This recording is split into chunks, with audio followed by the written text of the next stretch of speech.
Hey, I'm Pastor Randy. You got a minute?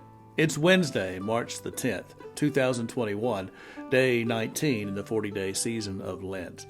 I'm thinking today about my planned preaching text for Sunday, the Gospel of John, chapter 3, verses 14 through 21.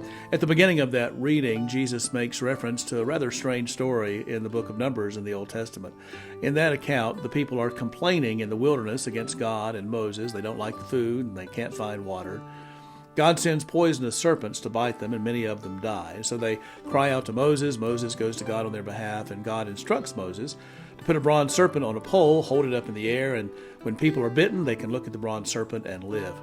In that 14th verse in the 3rd chapter of the Gospel of John, Jesus says, "And just as Moses lifted up the serpent in the wilderness, so must the Son of Man be lifted up, so that those who believe on him will live."